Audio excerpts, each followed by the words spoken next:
Hello friends, आज के video जो है दुबई एयरपोर्ट को लेकर रहने वाला है। यदि आप आगे आने वाले समय में दुबई एयरपोर्ट पर ट्रैवल करने वाले हैं तो ये वीडियो आप पूरा ध्यान से देखते रहें ताकि आपको यहाँ पर समझ में आ सके कि दुबई एयरपोर्ट पर ट्रैवलिंग करने के क्या नियम हैं।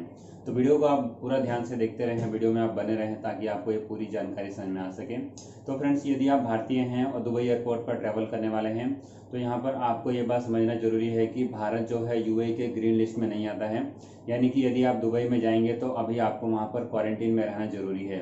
आपको बताना चाहेंगे कि दुबई की सरकार ने 14 देशों को ग्रीन लिस्ट में डाला हुआ है। उन 14 देशों के नाम हैं यहाँ पर Australia, Bhutan, Brunei, China, Greenland, Hong Kong, Iceland. इसके अलावा Israel, Mauritius, Morocco, New Zealand, Saudi Arabia, Singapore और साउथ कोरिया। यदि आप इन सभी देशों से ट्रैवल करके यूएई में जाएंगे तो आपको क्वारंटीन में रहने की जरूरत नहीं पड़ेगी। यदि आप भारत से ट्रैवल करके यूएई में जाएंगे तो फिर आपको वहां पर 10 दिन कंपलसरी इंस्टीट्यूशनल क्वारंटीन में रखा जाएगा। इसके अलावा भारत से दुबई में जाने पर भी आपको कुछ नियमों का ध्यान रखना पड़ेगा। वो भी हम आपको बता दें कि दुबई की सरकार ने यहाँ पर जो नियम लागू किया है उस नियम के अनुसार आपको कोरोना वायरस का नेगेटिव रिपोर्ट लेकर जाना जरूरी है।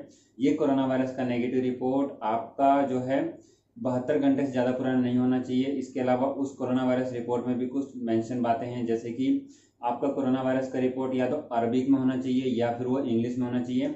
इसके साथ साथ उस कोरोना वायरस रिपोर्ट पर कब आया है और सबसे जरूरी बात, आपका जो कोरोना वायरस का रिपोर्ट है वो क्यूआर कोड बेस होना चाहिए। मतलब कि क्यूआर कोड स्कैन करने पर आपका नाम, आपकी डिटेल और आपका जो भी रिपोर्ट का रिजल्ट है वो जो है साफ साफ दिखना चाहिए। और सबसे जरूरी बात फ्रेंड्स, एक और आपको बता दें कि आपका जो कोरोना वायरस रिपोर्ट है भारत के किसी भी लैब से करा सकते हैं, लेकिन वो कोरोना वायरस का रिपोर्ट आपका आईसीएमआर अप्रूव्ड होना जरूरी है।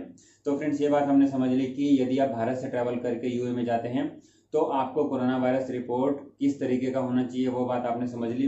इसके अलावा यदि आप दुबई एयरपोर्ट पर ट्रैवल करके जाएंगे तो वहां पर भी आपका एक कोरोना वायरस का सैंपल लिया जाएगा जिस दिन आप लैंड करेंगे। इसके अलावा आपका एक और कोरोना वायरस का सैंपल छठे दिन लिया जाएगा और एक 10वें दिन भी आपका कोरोना वायरस का सैंपल लिया जाएगा। यानी कि कुल मिलाकर दुबई में आपके 2 कोरोना वायरस के टेस्ट होंगे और भारत में 1 कोरोना वायरस का टेस्ट किया जाएगा। और यहाँ पर आपको बता दें कि यदि आपकी वैक्सीन लगी हुई है और ये वैक्सीन आपने 28 दिन हो गए हैं आपको वैक्सीन लगे हुए, वैक्सीन की दूसरी डोज के, तो फिर आपको वहाँ पर जो 2 कोरोना वायरस का जो एडिशनल टेस्ट है वो कराने की जरूरत नहीं पड़ेगी।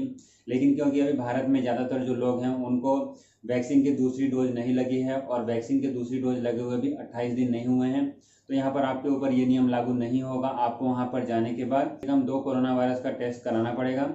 इसके अलावा वहाँ पहुँचने पर आपको जो है एयरपोर्ट पर ही रिस्ट बैंड दे दिया जाएगा। मतलब कि आपके जो है एक बैंड लगा कर रखना पड़ेगा जो ये एश्योर करेगा कि आप जो हैं क्वारंटीन के नियमों का सही से पालन कर रहे हैं और आप मतलब बाहर नहीं जा रहे हैं, तो वो आपकी पूरी ट्रैकिंग होगी उस बैंड के माध्यम से। सो फ्रेंड्स, इसके अलावा भी यदि कोई और अपडेट है तो हम आगे आपको अपडेट करते रहेंगे।